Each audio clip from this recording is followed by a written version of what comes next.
వారం మనము ఆదికాండము 49వ అధ్యాయాన్ని ధ్యానం చేసుకోబోతున్నాం. ఎన్నో అధ్యాయం అండి? 49. వచ్చే వారం 50వ అధ్యాయం మనం పూర్తి చేసుకుంటాం.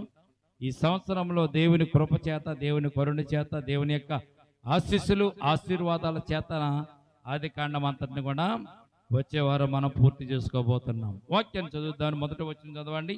49వ అధ్యాయము మొదటి వచనం. పిలిపించి ఇట్లా నేను మీరు కూడిరండి, అంత్య దినములలో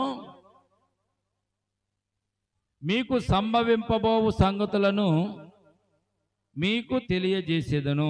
చాలండి, చిన్ని ప్రార్థన చేద్దాం. ప్రేమల తండ్రి, కృపల దేవందమునైనా ఇంతవరకునైనా పాటలు ఎందుకు తోడుకున్నారు, ప్రార్థనలు విన్నారు, నీ బిడ్డలు సాక్ష్యం ఇచ్చారు. సాక్ష్యాలు కూడా మీరు దీవించి ఆశీర్వదించండి. వారి సాక్ష్యాలను బట్టి వారి కుటుంబాలలో, వారి యొక్క గృహాలలో ఏమైతే వారి లోట్లు కలిగి ఉన్నారో ఆ లోట్లు తీర్చండి. మీరు చేసిన మేలును బట్టి మీకు స్తోత్రాలు చెల్లించుకుంటూ చదవబడినటువంటి లేఖన భాగాన్ని విరిచి వడ్డించండి. ఆదికాండం 49వ అధ్యాయంలోనికి మేము వచ్చాం తండ్రి. అంటే 48 వారాలు మమ్మల్ని కాపాడి భద్రపరిచి నడిపించి క్షేమంనిచ్చి ఆరోగ్యం ఇచ్చారు. 49వ వారంలో ప్రభు మేము ఉన్నాం కనుక తండ్రి, ఈ 49వ అధ్యాయాన్ని ప్రభు మా జీవితాలకు అన్వయింప చేసుకునేలాగున నీ బిడ్డలమైన మాతో మీరు మాట్లాడండి. ఈ అధ్యాయంలో ఉన్నటువంటి శ్రేష్టమైనటువంటి విషయాలు నైనా మీరు మాకు నేర్పించబోయేటువంటి పాఠాలను ప్రభునైనా చక్కగా మేము గ్రహించడానికి వినగల చెవులు, గ్రహింపగల హృదయం, అంగీకరించే మనసు, ఆనందించే ఆత్మను మాకు దయచేయండి. కూడి వచ్చిన ప్రతి ఒక్క బిడ్డ ప్రభువా మీ ఆత్మ వరములతో నింపబడినట్టుగా ఈ అధ్యాయముని బట్టి నేను ప్రభువా పాఠాలు నేర్చుకున్నట్టు కృప చూపించండి. అటు రీతిగానే ప్రభు నిలబడిన దోషను మరుగుపరచండి. నీ దోషను ముఖాంతంలోంచి మీరే మాట్లాడమని సమయాన్ని, స్థలాన్ని మీ చేతులకు అప్పగించుకుంటూ యేసయ్య ఉన్నతమైన పరిశుద్ధ నామమున ప్రార్థించి మిక్కిలి వినయముతో బ్రతిమాలి వేడుకుంటున్నాము తండ్రి. ఆమేన్, ఆమేన్. ప్రియమైన బిడ్డలారా, ఈ 49వ అధ్యాయము శ్రేష్టమైనటువంటి అధ్యాయమని ఈ పరిశుద్ధ గ్రంథం మనకు తెలియజేయబడుతుంది. ఈ 49వ అధ్యాయం ఇశ్రాయేలు జనాంగానికి చాలా శ్రేష్టమైనది. కారణం ఏంటంటే యాకోబు మీద దేవుని ఆత్మ వచ్చి దేవుని ఆత్మ చేత యాకోబు తన కుమారులని ఆశీర్వదించినటువంటి అధ్యాయముగా దీనిని మనము చూడగలుగుతున్నాం ప్రతిదినముడు. ఎందుకంటే దేవుడు యాకోబుని ఎలాగ మలుచుకున్నాడు, ఎలాగ ఏర్పాటు చేసుకున్నాడు, ఎలాగ స్థిరపరిచాడు, ఎలాగ తన అవసాన కాలం అంతా కూడా యాకోబుని ఎలాగ దీవించాడు. ఈ సందర్భంలో ఈ వాక్యం మనకు తెలియజేయబడుతుంది ప్రతిదినముడు. ఇర్మియా గ్రంథం 18వ అధ్యాయం 4వ వచనం ఒకసారి చూస్తే అక్కడ ఒక విషయాన్ని దేవుడు బయలుపరుస్తున్నాడు ఇర్మియాకి. ఏమిటది? పొమ్మరి జిగటమంటితో చేయుచున్న కుండ వాని చేతిలో విడిపోగా ఆ జిగటమన్ను మరలా తీసుకుని కుమ్మరి తనకు యుక్తమైనట్టుగా దానితో మరి ఒక కుండను చేసెను అని అక్కడ రాయబడి ఉంటుంది ఇర్మియా గ్రంథంలో. అంటే యాకోబు తన జీవితంలో పొరపాటులో నుంచి, తప్పిదములో నుంచి, అపరాధంలో నుంచి దేవుడు యాకోబును విసర్జించకుండా, అంటే విడిపోయిన కుండను కుమ్మరివాడు పడవేయకుండా ఎలాగైతే మరొక కొండను చేశాడు ఆ మట్టితోను, అలాగే యాకోబు జీవితంలో యాకోబును దూషించకుండా, యాకోబును విసర్జించకుండా దేవుడు ఆ కుమ్మరివాడు విడిపోయిన కొండను ఎలాగైతే తయారు చేసి మలిచి అందమైన కొండగా ఉపయోగపడే పాత్ర ఎలాగైతే చేస్తాడో యాకోబును కూడా దేవుడు అట్టి రీతిగాని ఉపయోగపడేటువంటి పాత్రగా యాకోబును నిర్మించుకున్నట్టుగా ఈ పరిశుద్ధ గ్రంథంలో మనం చూస్తున్నాం ప్రియమైన బిడ్డలారా. కనుక మీలో ఈ సత్క్రియ ఆరంభించిన వాడు దేవుడే అని బైబిల్ గ్రంథం మనకు తెలియజేయబడుతుంది. యాకోబు తన జీవితంలో సత్క్రియలు కలిగి జీవించడానికి మొదట్లో సత్క్రియలు యాకోబులో లేవు. అన్నగారిని మోసం చేశాడు, తల్లిదండ్రులు మోసం చేశాడు. పారిపోతున్న సందర్భంలో దేవుడు దర్శించి ఆ పారిపోతున్న యాకోబుని దేవుడు చక్కగా మలుచుకుని తన సంతానానికి, తన బిడ్డలకు, ఇశ్రాయేలు సంతానానికి ఒక వారసుడిగా యాకోబుని దేవుడు ఏర్పాటు చేసుకున్నట్టుగా ఈ 49వ అధ్యాయంలో మనం చూస్తున్నాం. ఇట్టి జీవితాన్ని యాకోబు కలిగి ఉన్నట్టుగా మనం చూస్తున్నాం. దేవుడు యాకోబుని తనకి ఇష్టమైన పాత్రగా చేసుకున్నాడు. యాకోబుతో దేవుడు ఆరంభించినటువంటి సత్క్రియలన్నీ కూడా పూర్తిగా నెరవేర్చి చివరికి ఇశ్రాయేలు జనాంగము, వీరు నా సంతానము అనేటువంటి పేరును ఇశ్రాయేలు జనాంగాన్ని పెట్టడానికి కారణం, అంతకుముందు ఇశ్రాయేలు జనాంగం అనే పేరు లేదు. యాకోబులో నుంచే వచ్చింది ఇశ్రాయేలు జనాంగం అనేటువంటి పేరు. యాకోబుని దేవుడు పేరు మార్చినప్పుడు ఇక నుంచి నీ పేరు యాకోబు కాదు, ఇక నుంచి నీ పేరు ఇశ్రాయేలే అని చెప్పాడు. ఇప్పుడు 37వ అధ్యాయంలో దేవుని చేత పోరాడి గెలిచిన తర్వాత దేవుడు యాకోబుకు పేరు మార్చాడు. పాత జీవితం అంతా ఇక నుంచి నీది పోతుంది, కొట్టివేయబడుతుంది. నూతనమైన జీవితం ఇక్కడి నుంచి నీవు ఆరంభిస్తావు. ఇశ్రాయేలులకు మూల పురుషుడిగా నీవు ఉంటావని దేవుడు యాకోబును ఇశ్రాయేలు జనాంగానికి నాయకునిగా ఏర్పాటు చేసినట్టుగా మనము చూస్తున్నాం. దేవునికి స్తోత్రం కలుగును గాక. కనుక ఈ సందర్భంలో అటువంటి యాకోబు గారు తన పిల్లల్ని పిలిచి తన పిల్లల్ని ఆశీర్వదిస్తున్న సందర్భాన్ని ఈ 49వ అధ్యాయంలో మనం చూడగలుగుతున్నాం. మనం కూడా పిల్లల్ని ఆశీర్వదించాలి, మనం కూడా పిల్లల్ని దీవించాలి, మనము కూడా పిల్లల ఎడల ఎంతో ఉన్నతమైన ఆలోచనలు కలిగి ఉంటాం. మనం పిల్లలపైన, పిల్లల పుట్టకముందే కడుపులో ఉన్నప్పుడు మనం ఏమనుకుంటాం, యాన్వి కడుపులో ఉన్నప్పుడు వాళ్ళ అమ్మ అనుకుని ఉంటుంది, నా కుమార్తెలు డాక్టర్లు అవ్వాలని. పెంచుతున్నారు వాళ్ళని అలాగా. చిన్నపిల్ల డాక్టర్, పెద్ద పిల్ల మాస్టర్ అన్నమ్మా. పెద్ద పిల్ల ఏం చేద్దాం అనుకుంటున్నావు? నువ్వు మాస్టర్ని చేద్దాం అనుకున్నా, టీచర్నా? చిన్నపిల్లని అయితే డాక్టర్ని చేస్తాం అన్నమాట. కనుక కడుపులో ఉండగా వాళ్ళని అనుకుంటాం, కోరుకుంటాం. మనం చిన్నప్పుడు కడుపులో ఉండగా మనం ఏమనుకుంటాం, నా పిల్లలు ఎలాగ ఉండాలి, నా పిల్లలు ఎలాగ ఉండాలి, నా పిల్లల్ని ఎలాగ పెంచుతాను, నా పిల్లల్ని ఎలాగా తీర్చిదిద్దుతానని మనం కోరుకుంటూ ఉంటాం. కోరుకున్నటువంటి రీతిగానే వారిని మనం పెంచి పెద్ద చేసినప్పుడు వారిలో చూసుకునే ఆనందం ఇంత అంతా కాదు. తర్వాత మనం కోరుకున్నట్టుగా వాళ్ళు పెరగలేదు అనుకోండి, మనం కోరుకున్నట్టుగా వారు తయారవ్వలేదు అనుకోండి, అప్పుడేం కలుగుతుంది? మనకి వేదన. కోరుకున్నట్టుగా పెరిగితే వారిని చూసి మనం సంతోషిస్తూ ఉంటాం. ప్రియదినములారా, యాకోబు తన బిడ్డల గురించి కొన్ని ఆలోచనలు కలిగి ఉన్నాడు, కొన్ని ఉద్దేశాలు కలిగి ఉన్నాడు. కానీ ఆ ఉద్దేశాలు, ఆలోచనలన్నీ కూడా యాకోబు తన కుమారులను దీవిస్తూ చెప్తున్నటువంటి ఈ విషయాలను మనము ఈ సమయం ముందు మనం జ్ఞాపకం చేసుకుందాం. మొదట వచ్చిన మనం చదువుకున్నాం కదా, యాకోబు తన కుమారులను పిలిపించి ఇట్లని మీరు కూడి రండి, అంత్య దినంలో మీకు సంభవింపు సంగతులు మీకు తెలియజేశారు. కూడి రండి, సమూహంగా రండి, కలిసి రండని యాకోబు తన కుమారులకు వర్తమానం పంపాడు. కుమారులు వచ్చారు. వచ్చిన వెంటనే 2వ వచనం, యాకోబు కుమారులారా కూడి వచ్చి ఆలకించుడి, మీ తండ్రి అని ఇశ్రాయేలు మాట వినుడి. తల్లిదండ్రుల మాట పిల్లలు వినాలి అనే సందర్భాన్ని ఈ వాక్యం తెలియజేయబోస్తుంది. యాకోబు తన కుమారుతో చెప్తున్నారు, మీరు కూడు రండి, మీ తండ్రి అని ఇశ్రాయేలు మాట వినుడి అని మరి యాకోబు వారికి చెప్తున్నాడు, తెలియజేస్తున్నాడు. ఎవరి జీవితం ఎలాగుంటుందో, ఎవరి బ్రతుకు ఎలాగుంటుందో, చివరికి వారి జీవితాలు ఎలాగ ముగుస్తాయో కూడా యాకోబు వారి కుటుంబం యొక్క, వారి బిడ్డల యొక్క జీవితాల గురించి మనకు ఇక్కడ తెలియజేస్తున్నట్టుగా మనం చూస్తున్నాం. చూడండి, మూడవ వచనం చూడండి. మొట్టమొదటి వ్యక్తి ఎవరు? యాకోబు కుమారులలో మొదటి కుమారుడు రూబేను బట్టి ఇక్కడ యాకోబు ఇక్కడ ప్రవశిస్తున్నాడు అనమాట. చదవండి రూబేను గురించి. రూబేను, నీవు నా పెద్ద కుమారుడు, నా శక్తియు, నా బలము యొక్క ప్రథమ ఫలమును, ఔన్నత్య అతిశయమును, బలాతిశయమును నీవే. రూబేను బట్టి చెప్తున్నాను, యాకోబు నువ్వు మొదటి సంతానము. నేను వయసులో ఉన్నప్పుడు, నేను బలము కలిగి ఉన్నప్పుడు మొట్టమొదటిగా పుట్టినవాడువు నీవే. లేయాకు పుట్టినటువంటి కుమారుడు రూబేన్. ఇక్కడ మనం చూసినట్లయితే లేయాకి పుట్టినటువంటి మొట్టమొదటి కుమారుడు రూబేను. రాహేలుకి తర్వాత పుట్టారు. మొట్టమొదటిగా లేయాకి పిల్లలు పుట్టారు. ఆ విషయాలు కూడా మనం చదువుకుంటూ మనం వచ్చాం. కనుక మొదటి కుమారుని పిలిచి యాకోబు అంటున్నాడు, నీవు నా పెద్ద కుమారుడు, నా శక్తియు, నా బలము యొక్క ప్రథమ ఫలమును నీవి, ఔన్నత్యాశయమును బలాతిశయమును కూడా నీవి. 4వ వచనం, కానీ అంటే ఇక్కడ యాకోబు ఒక మాట చెప్తున్నాడు. 4వ వచనం, నీళ్ల వలె సంచలుడవై నీవు అతిశయము పొందవు, నీ తండ్రి మంచము మీదకి ఎక్కితివి, దాన్ని అపవిత్రము చేసితివి, అతడు నా మంచము మీదకు ఎక్కెను అని అక్కడ రూబేను బట్టి యాకోబు తెలియజేస్తున్నాడు. యాకోబు జీవితంలో రూబేను పెద్ద కుమారుడైనా కానీ వారసత్వాన్ని రూబేను పోగొట్టుకున్నట్టుగా ఈ పరిశుద్ధ గ్రంథంలో మనం చూడగలుగుతున్నాం. రూబేను తనకున్నటువంటి వారసత్వాన్ని పోగొట్టుకున్నాడు. ఎందుకంటే యాకోబు లేయా ద్వారా జన్మించిన జ్యేష్ఠ కుమారుడు. అతనిని హేయ ప్రవర్తన బట్టి అతడు జ్యేష్ఠత్వ హక్కును పోగొట్టుకున్నట్టుగా పరిశుద్ధ గ్రంథంలో మనం చూస్తున్నాం. హేయమైన క్రియలు, హేయమైన కార్యాలు, మొదటి కుమారుడుగా ఉండు, పెద్ద కుమారుడుగా ఉండు, జ్యేష్ఠత్వ హక్కును పొందుకోగలిగినటువంటి కుమారుడే ఉన్నటువంటి ఇక్కడ మనం చూసినట్లయితే రూబేను ఆ జ్యేష్ఠత్వపు హక్కు నుండి తప్పిపోయినట్టుగా మనము పరిశుద్ధ గ్రంథంలో చూస్తున్నాం. దేవునికి వ్యతిరేకమైన కార్యం చేశాడు, తండ్రికి వ్యతిరేకమైన కార్యాలు చేసినట్టుగా ఈ పరిశుద్ధ గ్రంథంలో మనం చూడగలుగుతున్నాం. కనుక రూబేనికి మొదటి స్థానాన్ని దేవుడు తీసివేశాడు. యాకోబు రూబేనికి మొదటి ప్రథమ స్థానాన్ని ఇవ్వలేదు. చూడండి, మొట్టమొదటి కుమారుడికి, ప్రథమ కుమారుడికి హక్కులు ఎక్కువగా ఉంటాయి.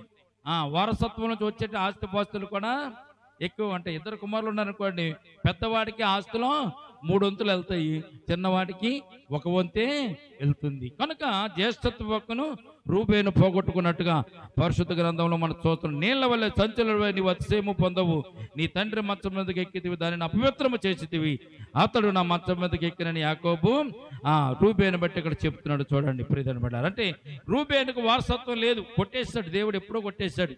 మొట్టమొదట తను ఎప్పుడైతే పాపం చేశాడో, పాపం చేసినప్పుడు రూబేను యొక్క జ్యేష్ఠత్వ హక్కును కొట్టివేసినట్టుగా మనం చూస్తున్నాము. 5వ వచనం చూడండి, 2వ వాడైనటువంటి సిమియోను, 3వ వాడైనటువంటి లేవిని కూడా చూసి ఇక్కడ యాకోబు ప్రవశిస్తున్నాడు. 5వ వచనం చూడండి, సిమియోను లేవి అనేవారు సహోదరులు,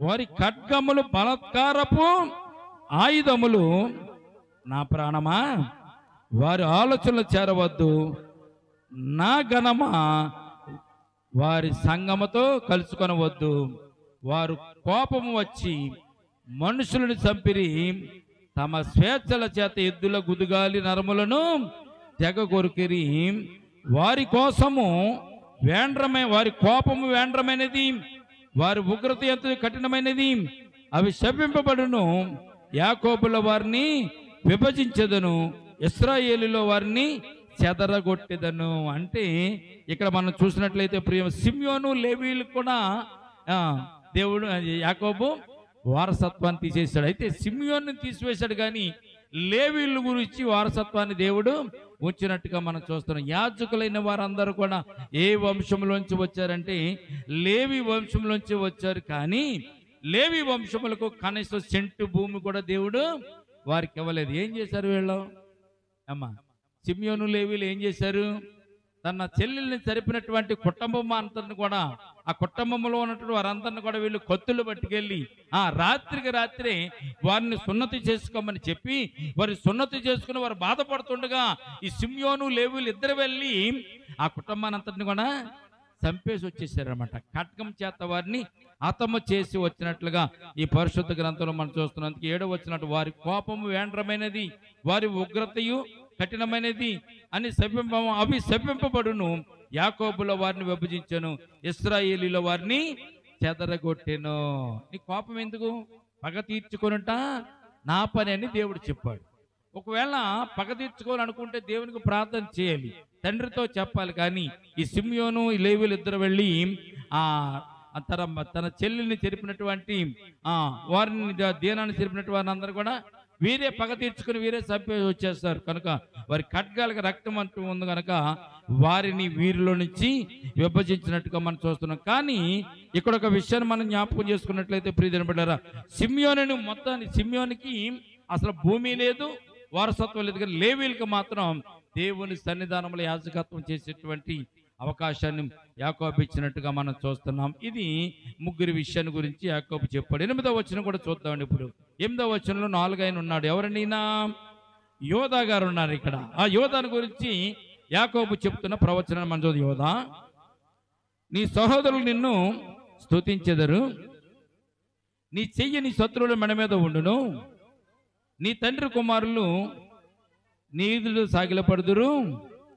యోధా కొదమ సింహము, నా కుమారుడు, నీవు పట్టిన దాన్ని తిని వచ్చితివి, సింహం వలె గర్జించు, ఆడు సింహం వలను అతడు కాళ్ళు ముడుచుకుని పండుకొనును, అతన్ని లేపువాడు ఎవడు? యోధాను గురించి శ్రేష్టమైనటువంటి ప్రవచనాన్ని యాకోబు ఇస్తున్నాడు. ప్రియములు, యోధాయు కొదమ సింహము, నా కుమారుడు, నీవు పట్టిన దాన్ని తిని వచ్చితివి, సింహము వలె గర్జించు, అతడు సింహం వలన అతడు కాళ్ళు ముడుచుకొని పండుకున్న అతను లేపువాడు ఎవడు? యోధాకి శ్రేష్టమైనటువంటి గోత్రాన్ని దేవుడిచ్చాడు, యాకోబు ద్వారా దేవుడిచ్చాడు. యోధాలో నుంచి యేసుక్రీస్తు ప్రభువారు ఈ భూమి మీదకి వచ్చాడు. యోధా వంశములో నుంచి యేసు ప్రభువారికి ఒక పేరు ఉంటుందండి, యోధా గోత్రపు సింహము. అంటే యేసు ప్రభువారికి ఆ పేరు వచ్చిందంటే యోధా గోత్రంలో నుంచి యేసు ప్రభువారు ఉద్భవించినట్లుగా మనం చూస్తున్నాం. యోధా గురించి దేవుడు చెప్తున్నాడు, నీ పట్టిన దాన్ని తినవచ్చింది. యోధా అతడిని కొదమ సింహము, అందుకే అతడు కాళ్ళు ముడుచుకుని పండుకొని అతను లేపువాడు ఎవడు అని చెప్తున్నాడు. ఆయన యోధాకి ప్రత్యేకమైన స్థానాన్ని ఇచ్చాడు. ఆ యోధాను గురించి పరిశుద్ధ గ్రంథం చాలా విషయాలు రాయబడి ఉంటుంది. యోధా గోత్రపు సింహంలోంచి యోధా గోత్రం యేసుక్రీస్తు ప్రభువారు వచ్చారు కనుక యోధా శ్రేష్టమైనటువంటి వంశమైనట్టుగా పరిశుద్ధ గ్రంథంలో మనం చూస్తున్నాం. చూడండి 10వ వచనం చూడండి. షిలోహు వచ్చే వరకు యోధా యొద్ద నుండి దండము తొలగదు, అతని కాళ్ళ మధ్య నుండి రాజదండము తొలగదు, ప్రజలు అతనికి విధేయులై ఉంటారు. యోధాను గురించి చెప్పినట్టు ప్రవచనం ఏంటంటే ప్రజలు అతనికి విధేయులే ఉంటారు, రాజదండము అతని యొద్ద నుండి తొలగిపోతుంది. అంటే రాజ్యరికము చేసేటటువంటి రాజులు యోధా జాతుల నుంచి వచ్చినట్లుగా ఈ పరిశుద్ధ గ్రంథంలో చూస్తున్నాం. యేసు ప్రభు వారు కూడా యోధా జనాంగం నుంచి వచ్చినట్టుగా మనం చూస్తున్నాం. ఇతనికి ఇంకో శ్రేష్టమైనటువంటి విషయాన్ని 11వ వచనం 12వ వచనం మనకు తెలియజేస్తుంది. చూడండి 11వ వచనం చూస్తే యోధా గురించి చెప్తున్నమాట. ద్రాక్షవల్లికి తన గాడిదను, ఉత్తమ ద్రాక్షవల్లికి తన గాడిద పిల్లను కట్టి, ద్రాక్ష రసములో తన బట్టలను, ద్రాక్షల రక్తములో తన వస్త్రములను ఉతుకుకొనును. అంటే శ్రేష్టమైనటువంటి ద్రాక్ష రసాన్ని యోధా అనుభవిస్తాడు అనేటువంటి సత్యాన్ని ఇక్కడ మనకు తెలియజేయబడుతుంది. 12వ వచనం చూస్తే అతని కన్నులు ద్రాక్ష శతము చేత ఎర్రగాను, అతని పళ్ళు పాల చేత తెల్లగాను ఉంటుంది అనే సత్యాన్ని ఇక్కడ బైబిల్ తెలియజేస్తుంది. ద్రాక్షారసం అంటే శ్రేష్టమైన ఆశీర్వాదాలు. ద్రాక్షారసం చాలా మందికి దొరకదు. ఆ రోజుల్లో ద్రాక్షారసం ఉన్నవాడు, ద్రాక్ష పంటలు వేసినవాడు సమృద్ధిగా వారు జీవించేటటువంటి సందర్భాన్ని పరిశుద్ధ గ్రంథంలో మనం చూస్తున్నాం. కనుక యోధాకి శ్రేష్టమైనటువంటి దీవెనలు యాకోబు ఇచ్చినట్టుగా ఈ పరిశుద్ధ గ్రంథంలో మనం చూస్తున్నాం. చూడండి, ఉత్తమ ద్రాక్ష వల్లికి తన గాడిదను కట్టి, ద్రాక్షారసంలో తన బట్టలను, ద్రాక్ష రసముతో తన వస్త్రములను ఉతుకును. ద్రాక్ష రసంలో వస్త్రాలు ఉతుక్కోవడం అంటే ఏంటి? దానికి అర్థం ఏంటో తెలుసండి. ద్రాక్షలు తొట్టులో ద్రాక్షలు తొక్కుతున్నప్పుడు, ఆ ద్రాక్షలు తొక్కుతున్నప్పుడు వచ్చేటువంటి రసము, చిందినటువంటి రసము ఆ యోధా బట్టల మీద పడినప్పుడు ఆ బట్టలన్నీ ఎలా ఉన్నాయంటండి, ఆ ద్రాక్ష రసము చేత వచ్చినటువంటి ఆ యొక్క ద్రాక్షల రంగంతా కూడా బట్టల మీద పడి బట్టలను ఆ యొక్క ద్రాక్షల రసముతో ఉతుకున్నట్టుగా కనబడుతున్నాడంటే విస్తారమైనటువంటి పంటలు యోధా పండుకుంటాడని సత్యాన్ని ఈ పరిశుద్ధ గ్రంథం మనకు తెలియజేయబడుతుంది. కనుక ఇంకొక మాట 12వ వచనం, అతని కన్నులు ద్రాక్షరసము చేత ఎర్రగాను, అతని పళ్ళు పాల చేత తెల్లగాను. అంటే పాలు పదార్థాలు ఆయనకి సమృద్ధిగా ఉంటుంది, ద్రాక్షారసం కూడా సమృద్ధిగా ఉంటుందని సత్యాన్ని యాకోబు గారి ప్రవచన రూపంలో ఈ యోధాని ఇక్కడ ఆశీర్వదించినట్టుగా మనం చూస్తున్నాం. 13వ వచనం చూస్తే ఇంకొక వ్యక్తిని మనం చూద్దాం. చూడండి 13వ వచనంలో ఎవరున్నారు? చూడండి, జెబూలూను ఉన్నాడు ఇక్కడ. జెబూలూను సముద్రపు రేవున నివసించును, అతడు ఓడలకు రేవుగా ఉండును, అతని పొలిమేర సీదోను వరకు నుండును. జెబూలూను సముద్రపు వర్తకము చేసే వాళ్ళందరికీ మూల పురుషుడు. జెబూలూను సముద్రపు వర్తకాలు చేసే వారందరికీ మూల పురుషుడు. సముద్రంలో ఓడలు ప్రయాణం చేయడం, ఓడలు ఉండడం, ఓడరేవు కలిగినటువంటి ఆశీర్వాదాలు జెబూలూనుకు యాకోబు ఇచ్చినట్టుగా మనం చూస్తున్నాం. జెబూలూను ఏంటంటే ఓడల రేవుకు అధికారిగా, అధిపతిగా ఇక్కడ మనము జెబూలూను చూస్తున్నాం. జెబూలూను అట్టి రీతిగా ఆశీర్వదింపబడినట్టుగా మనం చూస్తున్నాం. జెబూలూను సముద్రపు రేవున నివసించును, అతడు ఓడలకు రేవుగా ఉండును, అతని పొలిమేర సీదోను వరకు వ్యాపించి ఉండును అని బైబిల్ గ్రంథం మనకి తెలియజేయబడుతుంది. ప్రియమైన కనుక జెబూలూను కూడా యాకోబు ఆశీర్వదించినట్టుగా మనం చూస్తున్నాం. అతడు విశ్రాంతి మంచిదొకటి, ఆ భూమి రమ్యమైనదొకటి చూసిన కనుక అతడు మోయిటకు భుజమును వంచుకుని వెట్టి చేయు దాసుడగును.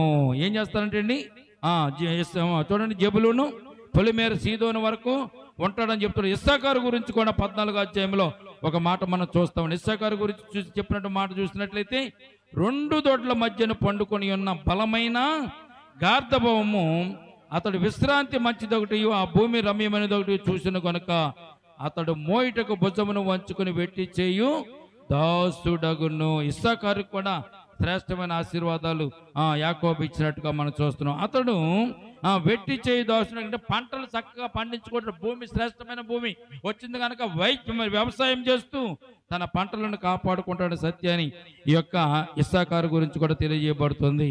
తర్వాత మన దాను గురించి మనం చూద్దామండి. 16వ వచనం. దాను ఇశ్రాయేలు గోత్రికుల వలె తన ప్రజలకు న్యాయము తీర్చును. దాను త్రోవలో సర్పముగాను దారిలో కట్లపాముగాను ఉండును. అది గుర్రపు మడిమలను ఖర్చును, అందువలన ఎక్కువ వాడు వెనుకకు పడును. యెహోవా నీ రక్షణ కొరకు కనిపెట్టి ఉన్నాను. బంటుల గుంపు గాదును కొట్టును, అతడు మడిమెను కొట్టునని ఇక్కడ దానుని గురించి ఇక్కడ మనము తెలియచేయబడుతుంది. ప్రియమైన దాను ఇశ్రాయేలు గోత్రికులు తన ప్రజల న్యాయము తీర్చువాడంటే న్యాయాధిపతుల జీవితాన్ని దాను కలిగి ఉంటాడని సత్యాన్ని పరిశుద్ధ గ్రంథం మనకు తెలియజేయబడుతుంది. అలాగే చూడండి, ఇక్కడ మన గాదును గురించి కూడా బంటుల గుంపు గాదును కొట్టును, అతడు మడిమను కొట్టును అని చెప్పి గాదు గురించి కూడా చిన్న ప్రవచనం తెలియజేస్తుంది. 20వ వచనం చూస్తే అషేరు గురించి కూడా ఇక్కడ ఒక ప్రవచనం రాయబడింది. చూడండి, అషేరు గోత్రం నుంచి అషేరు నొద్ద శ్రేష్టమైన ఆహారం కలదు, రాజులకు తగిన మధుర పదార్థములను అతడు ఇచ్చును. అషేరుకి శ్రేష్టమైన పదార్థాలు, మధుర పదార్థాలు, రాజులకు ఇచ్చేటువంటి మధుర పదార్థాలు కలిగి ఉన్నటువంటి గోత్రముగా అషేరు గోత్రం ఉంటుందని యాకోబు ప్రవచనాన్ని ఇక్కడ తెలియజేస్తున్నట్టుగా మనం చూస్తున్నాము. 21లో నప్తాలిని కూడా రాయబడి ఉంది, అది కూడా చూద్దాం. చూడండి, నప్తాలి విడవబడిన లేడి అతని ఇంపైన మాటలు పలుకును అని నప్తాలి గురించి కూడా ఇక్కడ శ్రేష్టమైన విషయాన్ని తెలియజేస్తుంది. ఇంపైన మాటలు పలికేటటువంటి వంశంలో నప్తాలిని యాకోబు ఉంచినట్లుగా పరిశుద్ధ గ్రంథంలో మనం చూడగలుగుతున్నాము. ఇంతవరకు మనము 10 మంది యొక్క భవిష్యవాణిని యాకోబు చెబుతుండగా మనము విన్నాము. ఇప్పుడు 11వ వ్యక్తిని గురించి యాకోబు ఇక్కడ చెప్తున్నాడు. 11వ వ్యక్తి గురించి. ఎవరా 11వ వ్యక్తి? యాకోబుకు పుట్టిన కుమారులో 11వ వ్యక్తి ఎవరమ్మా? యోసేపు గారు. 11వ కుమారుడు యోసేపు, 12వ కుమారుడు బెన్యామీన్. ఈ 11వ కుమారుడు గురించి యోసేపు చెప్తున్న విషయాన్ని ఇక్కడ మనము చక్కగా ధ్యానం చేసుకుందాం. చదవండి 11వ వచనం, మనం 22వ వచనం చూస్తే, యోసేపు ఫలించెడు కొమ్మ, ఓట యొద్ద ఫలించెడు కొమ్మ, దాని రెమ్మలు ఓడ మీదకి ఎక్కి వ్యాపించును. యోసేపు దగ్గరికి వచ్చేసరికి యాకోబుకు కళ్ళంట నీళ్లు గారుతున్నాయి, కళ్ళంట చెమట కారుతుంది.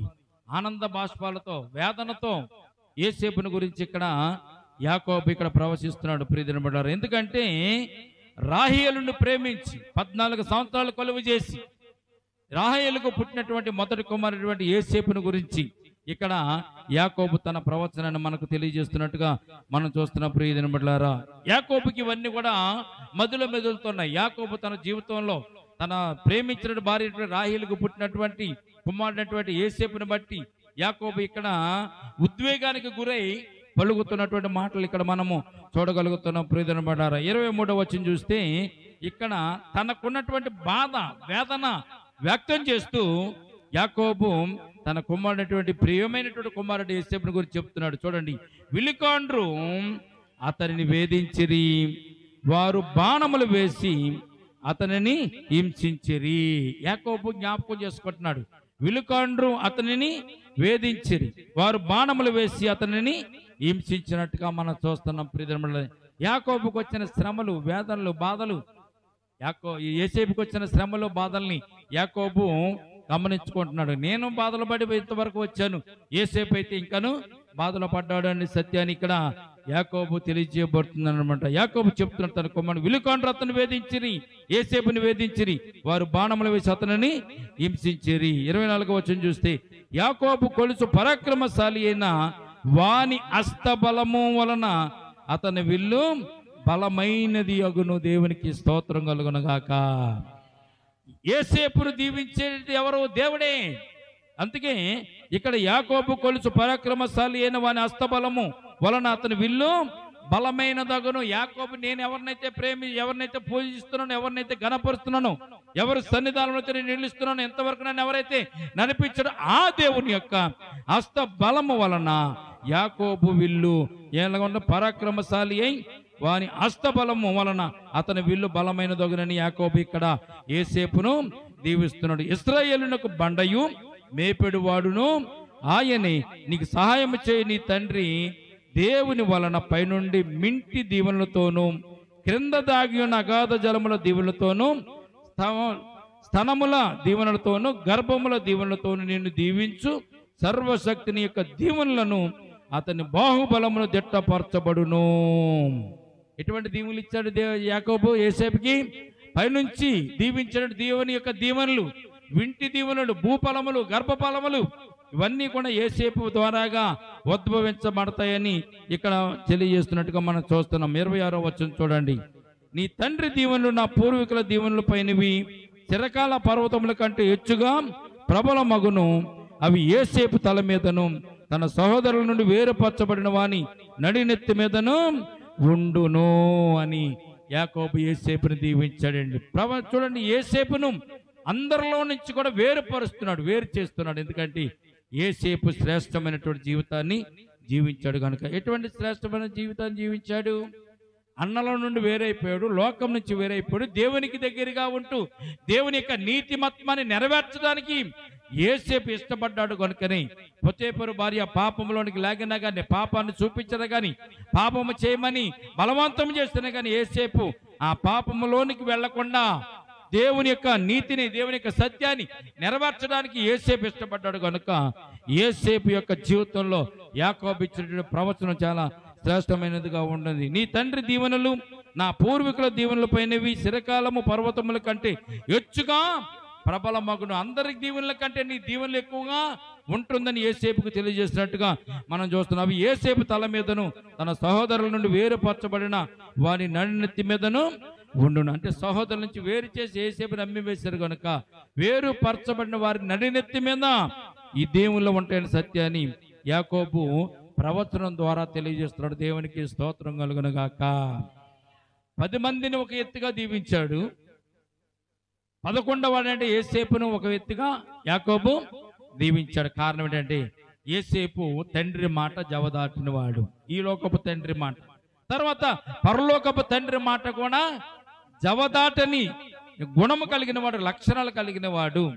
పాపం అంటే విసర్జించుకునేవాడు, పాపానికి మొగ్గు చూపేవాడు కాదు. కనుక యోసేపును దేవుడు దీవించాడు, అలాగే తండ్రి అని యాకోబు కూడా దీవించాడు. అందుకే యోసేపు ఉన్నతమైన స్థానము, రాజు తర్వాత రాజుగా అధికారిగా దేవుడు యోసేపును అందలాల మీద ఎక్కించాడు.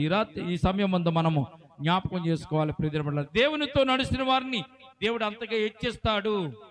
దేవునితో నడిచేవారిని విధేయత, విశ్వాసము, నమ్మకం మనము ఎప్పుడైతే మనం కలిగి ఉంటామో వాటిని బట్టే దేవుడు మనల్ని ఆశీర్వదించేవాడు కూడా సత్యాన్ని యోసేపు జీవితాన్ని బట్టి మనము పాఠము నేర్చుకోవాలని దేవుడు మన కొరకు ఈ పాఠాలు రాసి ఉంచాడు. ప్రియమైనవారా, యోసేపు తన జీవితంలో ఎక్కడ కూడా తప్పుపోలేదు, పాడైపోలేదు, దారి తప్పలేదు. ప్రియమైనవారా, ఆయన జీవితం శ్రేష్టమైన జీవితం. యోసేపులో ఏ వంకరితనమును కూడా ఎవరు కూడా చూడలేకపోయారు. యోసేపులో ఏ వంకరితనము లేదు. బైబిల్ చెప్తుంది యోసేపులో ఏ వంకరితనము లేదు. ఆయన శ్రేష్టమైన జీవితాన్ని జీవించాడని పరిశుద్ధ గ్రంథం మనకు తెలియజేయబడుతుంది. కనుక యోసేపుని దేవుడు దీవించాడు కనుక, యోసేపు దేవుని మాట విన్నాడు కనుకనే దీవించబడ్డాడు. మనం కూడా దేవుని మాట వింటే మనము కూడా దీవించబడతాం. పరిశుద్ధ గ్రంథంలో అనేకమైన సంగతులు ఉన్నాయి, అనేకమైన విశేషాలు ఉన్నాయి. మనము దీవింపబడడానికి ఏం చేయాలన్నది కూడా పరిశుద్ధ గ్రంథం మనకు తెలియజేయబడుతుంది. కనుక యాకోబు తన కుమారుడైనటువంటి యోసేపు జీవితంలో గొప్ప ఆశీర్వాదాలు ఇచ్చినట్టుగా పరిశుద్ధ గ్రంథంలో మనం చూస్తున్నాం. ఆఖరి వాడైనటువంటి బెన్యామీనును కూడా యాకోబు దీవించినట్టుగా మనం చూస్తున్నాం. చూడండి 27వ వచనం చూడండి. బెన్యామీను చీల్చినట్టి తోడేలు అతడు ఉదయమందు ఎర్రను తిని అస్తమయమందు దోపుడు సొమ్ము పంచుకొనును. బెన్యామీను మీద కూడా యాకోబు ఆశీర్వాదాలు తెలియజేస్తున్నాడు. చీల్చునట్టి తోడేలు, బలమైనటువంటి తోడేలు. తోడేలు ఎటువంటి జంతువునైనా చీల్చి చెండాడేస్తుంది అనమాట. అందుకే బెన్యామీను కూడా చీల్చినట్టి తోడేలులాగా బలమైన వాడుగా ఉంటాడు. తన కుటుంబాన్ని కానీ, తన బిడ్డలను కానీ, తన యొక్క జనులను కానీ కాపాడేటటువంటి విధానంలో బలమైన వాడుగా, బలమైన తోడేలుగా ఉంటాడు. అతడు ఉదయమందు ఎర్రను తిని, అంటే ఉదయమందు ఆహారాన్ని తిని అస్తమయమందు దోపుడు సొమ్ము పంచుకుంటాడు. దోపుడు సొమ్ము ఎలాగొస్తుంది? ఇతర రాజ్యాల మీద కానీ, ఇతర సైనికుల మీద కానీ, ఇతర ప్రజల మీద కానీ దొమ్మికి వెళ్ళినప్పుడు, వారిని జయించినప్పుడు, జయ జీవితం కలిగినప్పుడు, రాజులు ఒక ఊరి మీద పడి ఆ ఊరిని కనుక జయం పొందుకుంటే, ఆ ఊరిని గెలిస్తే కనుక అందులో ఉన్నదంతా కూడా దోపుడు సొమ్ముగా తెచ్చుకునేవారు ఆ రోజుల్లో. సౌలు కూడా అలాగే ప్రతి మరి ఫిలిస్తీన్ల మీదకి వెళ్ళినప్పుడు, అలాగే సర్దార్ల మీదకి వెళ్ళినప్పుడు, జయం పొందినప్పుడు అక్కడ ఉన్నటువంటి జనాంగానంతని కూడా దోపుడు సొమ్ముగా పట్టుకొచ్చేవాడు. అక్కడ ఉన్నటువంటి బంగారం కానీ, వెండి కానీ, వారికి ఉన్నటువంటి పశు సంపద కానీ వారు పట్టుకుని వచ్చేవారు. దోపుడు సొమ్ము అంటే ఇతర రాజులు సంపాదించుకున్న దాన్ని ఇతర రాజుల మీదకి వెళ్ళి యుద్ధాలు చేసి వారిని జయించి వారి రాజ్యం ఉన్నటువంటి దోపుడు సొమ్మును తీసుకుని వచ్చి పంచుకుంటాడు, దానిని దక్కించుకుంటాడు అనేటువంటి ఆశీర్వాదాన్ని బెన్యామీను కూడా పొందుకున్నట్టుగా ఇక్కడ మనం చూస్తున్నాం. బెన్యామీను చీల్చినట్టు తోడిలో అతడు ఉదయం ముందు ఎర్రను తినను, అస్తమయం ముందు దోపుడు సొమ్మును పంచుకొనును. ఈ 12 మందికి ఆశీర్వాదాలు యాకోబు ఇచ్చినట్టుగా మనం చూస్తున్నాం. అంతే. మరి చూడండి, ఇక్కడ మనం చూసినట్లయితే మరి 12 మంది గోత్రాలు ఉన్నాయి కదా. మరి యోసేపు కుమారులు కూడా గోత్రాలు రావాలి కదా. ఎఫ్రాయిము, మనష్షే కూడా గోత్రాలు రావాలి కదా. ఆ ఎఫ్రాయిము, మనష్షే గోత్రాలను ఈ దేవుడు ఎవరి నుంచి తీశాడంటే సిమ్యోను, లేవి గోత్రాల్లో నుంచి ఎఫ్రాయిము, మనష్షే గోత్రాలను తీసినట్టుగా పరిశుద్ధ గ్రంథంలో మనం చూడగలుగుతున్నాం. దేవునికి స్తోత్రం కలుగునగాక. అయితే ఆఖరిగా యాకోబు చెప్పినటువంటి మాటలను మనము జ్ఞాపకం చేసుకుని మనం ప్రార్థన చేసుకుందాం. 28వ వచనం చదవండి. ఇవన్నీ ఇశ్రాయేలు 12 గోత్రముల వారి తండ్రి వారిని దీవించుచు వారితో చెప్పినది ఇదే. ఎవరి దీవెన చెప్పిన వారిని దీవించెను. తరువాత అతడు వారికి ఆజ్ఞాపించుచు ఇట్లనెను, నేను నా స్వజనుల యొద్దకు చేర్చబడుతున్నాను. ఎత్తుడైనటువంటి ఎఫ్రాను భూమి యందున్న గుహలో నా తండ్రుల యొద్ద నన్ను పాతిపెట్టుడి. ఆ గుహ కానాను దేశమందరి మమ్మరి ఎదుటనున్న మక్పెలా పొలములో ఉన్నది. అబ్రహాము దానిని ఆ పొలమును ఇత్తీయుడగు ఎఫ్రోను యొద్ద శ్మశాన భూమి కొరకు స్వాచ్యముగా కొనెను. ఇక్కడ యాకోబు చెప్తున్నాడు, తన అవసాన కాలం దగ్గరకు వచ్చింది, కొన్ని క్షణాలని చనిపోతాను, కొన్ని గంటలని చనిపోతాను అనుకున్నప్పుడు యాకోబు చెప్తున్నాడు, ఇక నేను నా పితరుల దగ్గరికి వెళ్ళిపోతున్నాను. అబ్రహాము అతని భార్యను సారాను పాతిపెట్టినటువంటి స్థలములో, ఇస్సాకును అతని భార్యను పాతిపెట్టినటువంటి స్థలములో, అక్కడనే లేయాను కూడా నేను పాతిపెట్టి తిని ఆ పొలం అందులో కోహియు ఏతు కుమారుల యొద్ద అబ్రహాము గారు కొన్నాడు కనుక అబ్రహాము గారు కొన్నారు కనుక నన్ను కూడా అక్కడే పాతి పెట్టమని ఇక్కడ యాకోబు చెప్తున్నట్టుగా మనం చూస్తున్నాం. చూడండి, ఆ పొలమును ఇత్తీయుడగు ఎఫ్రాయిము యొద్ద శ్మశాన భూమి కొరకు స్వాచ్యముగా కొనెను కనుక నన్ను ఇంకెక్కడా పాతి పెట్టవద్దు, నా పితరుల దగ్గరికి తీసుకెళ్లి నన్ను పాతి పెట్టమని యోసేపుతో చెప్తున్నట్టుగా మనం చూస్తున్నాం. 33వ వచనం చదవండి. యాకోబు తన కుమారులకు ఆజ్ఞాపించడు సాలించి మంచము మీద తన కాళ్ళు ముడుచుకొని ప్రాణము విడిచి తన స్వజనుల యొద్దకు చేర్చబడిన. దేవునికి స్తోత్రం కలుగునుగాక. యాకోబు జీవితం శ్రేష్టమైన జీవితం. యాకోబు ఇశ్రాయేలుకి మూల పురుషుడిగా, ఇశ్రాయేలు జనాంగానికి మొదటి పేరు పెట్టబడిన వాడుగా యాకోబుని ఇక్కడ మనం చూస్తున్నాం. అతడు ఇవన్నీ ప్రవచనాలు చెప్పి తన కుమారులను దీవించి, తన బిడ్డలను దీవించి, ఆఖరిగా నేను కూడా చనిపోతున్నాను కనుక నన్ను ఇక్కడెక్కడ పాతి పెట్టకండి. ఎక్కడ పాతి పెట్టాలి నన్ను? నా పితరుల దగ్గర అబ్రాహామును, ఇస్సాకును ఎక్కడైతే పాతి పెట్టబడ్డారో, శారామ్మ గారును, అలాగే మరి రెబ్కాను ఎక్కడైతే పాతి పెట్టబడ్డారో అక్కడ నన్ను తీసుకుని వెళ్ళి నన్ను పాతి పెట్టండి అని ప్రమాణం చేయించుకున్నట్టుగా ఇక్కడ మనం చూస్తున్నాం. ప్రమాణం చేయించుకుని యాకోబు తన కుమారులకు ఆజ్ఞాపించుడు సాధించిన తర్వాత మంచం మీద తన కాళ్ళు ముడుచుకుని ప్రాణము విడిచి తన స్వజనుల యొద్దకు చేర్చబడెను. యాకోబు యొక్క జీవితం ఈ 49వ అధ్యాయంతో ఇక్కడ చూడండి ప్రారంభమైంది. 17వ అధ్యాయంలో ప్రారంభమైంది. ఇక్కడ నుంచి 49వ అధ్యాయంకి వచ్చేసరికి తన జీవితాన్ని ముగించుకొని శ్రేష్టమైన జీవితాన్ని గడిపి దేవునితో నడిచి దేవుని ఆశీర్వాదాలు యాకోబు పొందుకున్నాడు. తన కుమారులకు కూడా దేవుని ఆశీర్వాదాలు ఇచ్చి దీవించి యాకోబు తాను ప్రాణము విడిచినట్టుగా మనం చూస్తున్నాం. మన జీవితాల్లో కూడా దేవుని బిడ్డలమైన మనము మన యొక్క బిడ్డల విషయంలో, మన విషయంలో కూడా నిందారహితులుగా ఉంటూ మేలును పొందుకుంటూ ఆశీర్వాదం పొందుకుంటూ ఈ లోకంలో మనం జీవించాలని దేవుని వాక్యం మనకు తెలియజేస్తుంది. కనుక యాకోబును దీవించిన దేవుడు, యోసేపును దీవించిన దేవుడు, 12 గోత్రాలను యాకోబు దీవించినప్పుడు దేవుని దీవెనలు వారి మీదకి పంపించినట్లు కానీ మన మీద కూడా అటువంటి దీవులు దేవుడు మన మీద కురిపించులాగన ఈ సమయం అంతా మనం ప్రార్థన చేసుకుందాం. ఈ కొద్ది మాటలు దేవుడు దీవించి మనలను ఆశీర్వదించును గాక. ఆమేన్. తల వంచండి, చిన్న ప్రార్థన చేద్దాం. ప్రేమల తండ్రి, కృపల దేవందమనైనా ఎంతవరకునైనా ప్రభా కూడుకులో ఉండి మాతో మమ్మల్ని నడిపించారు. ఈ వారం తండ్రినైనా మరి ఆది కాండము 49వ అధ్యాయం ధ్యానం చేసుకోవడానికి ఇచ్చిన కృపను బట్టి స్తోత్రాలు. ఇదిగో ప్రభువైనా మరి యాకోబు యొక్క 12 మంది కుమారులను యాకోబు దీవించాడు, తన బిడ్డలను ఆశీర్వదించాడు. తన బిడ్డల జీవితాలలో మంచి చేసిన వారిని మంచిగా, చెడు చేసిన వారిని చెడుగా ప్రభునైనా ఎక్కడ తన బిడ్డలు చేసిన చెడుని కప్పిపుచ్చకుండా నీ సన్నిధానంలో తెలియజేస్తూ, నేను చెడు చేసిన వారికి ఆశీర్వాదాలు ఇవ్వకుండాను ఇక మంచి చేసిన వారికి ఆశీర్వాదాలు ఇచ్చి దేవుని యొక్క తీర్పును యాకోబు ఇక్కడ తీర్పుగా ప్రకటించి ఇదిగో నేను ప్రభు ప్రవచనాల ద్వారాగా నీ ఆత్మ ద్వారాగా యాకోబు తన కుమారులు దీవించిన దీవెనల గురించి ఈ సమయం అందు మేము జ్ఞాపకం చేసుకున్నాం తండ్రి. అట్టి దీవెనల ప్రభు యాకోబు తన బిడ్డలు ఎలాగైతే దీవించాడు అట్టి దీవెనల వర్షము నీ బిడ్డలమైన మా మీద కూడా కురిపించండి. కూడి వచ్చిన సంఘాన్ని, సంఘ బిడ్డలు కూడా అట్టి రీతిగా దీవించండి. నీ బిడ్డల ఎడలు కూడా ప్రభు అట్టి దీవెనల వర్షము కుమ్మరించండి. యాకోబును ప్రభు ఎలాగైతే మీరు ఏర్పాటు చేసుకుని యాకోబులో ఉన్నటువంటి తప్పిదాలను, పాపాలను ఎలాగైతే కొట్టివేసి యాకోబును పరిశుద్ధపరిచి పరిశుద్ధుడిగా చేసి నీ సన్నిధానంలో ప్రభా నిందారహితుడిగా చేసి తన జీవితం అంతా కూడా ప్రభా నీకు నేను ప్రభా సాక్షిగా ఉండేలాగా ఎలాగైతే మీరు మార్చారో నీ బిడ్డలమైన మా జీవితాలు కూడా అలాగే మార్చండి తండ్రి.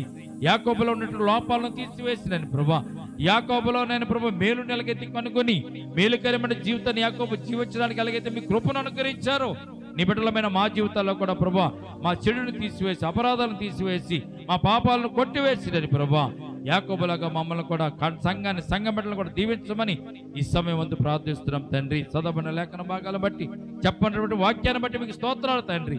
విన్నటువంటి నీ బిడ్డలు అట్టి రీతిగా వారు కూడా ఫలించడానికి, అభివృద్ధి పొందడానికి, ఆశీర్వాదం పొందుకోవడానికి, వారి జీవితాలను కూడా మలుచుకోవడానికి నన్ను కృప చూపించండి. శ్రేష్టమైన దీవెనల వర్షాన్ని ఈ సమయం అందు ప్రభా యాకోబు తన కుమారులకు ఇచ్చాడు తండ్రి. ఈ రోజున నీ బిడ్డలమైన మమ్మల్ని కూడా ప్రభా దీవించగల సమర్థుడు నీవే. ఈ సమయం అందు కూడి వచ్చినటువంటి ప్రతి ఒక్క బిడ్డను ప్రభా పేరు పేరును దీవించండి. మీ దక్షిణాస్తం చాచండి, గాయపనాస్తం చాచండి. ప్రతి ఒక్క బిడ్డ పైన మీ దక్షిణాస్తం వచ్చినని ప్రభా ఆశీర్వదించి దీవించండి. వాక్యమైన ప్రతి ఒక్క బిడ్డ ప్రభువా అత్యధికమైనటువంటి దీవెనల వర్షముతో నింపబడి నేను ప్రభా మరి మిగిలినటువంటి మా కాలంలో కొద్ది కాలం 15 రోజుల కాలంలో నూతన సంవత్సరం ప్రవేశించేంత వరకు నేను నీ కృప చేత, కనికరమ చేత మేము జీవించడానికి నీ తోడ్పాటు, నీ సహాయ సహకారం మాకు అందించమని ఎంతవరకు నేను మాతో ఉండి మాతో నడిపించి నేను కొడుకులో ఉండి మమ్మల్ని నడిపించినందుకు స్తోత్రాలు చెల్లించుకుంటూ మా ముందున్న కార్యక్రమం చేతులుగా అప్పగించుకుంటుండగా మీరే శ్రేష్టమైన ఆశీర్వాదాలతో నడిపించమని యేసయ్య ఉన్నతమైన పరిశుద్ధ నామమున ప్రార్థించి మిక్కిలి వినయముతో బ్రతిమలాడి వేడుకొంటున్నాము తండ్రి. ఆమేన్, ఆమేన్. ఈ సమయమందు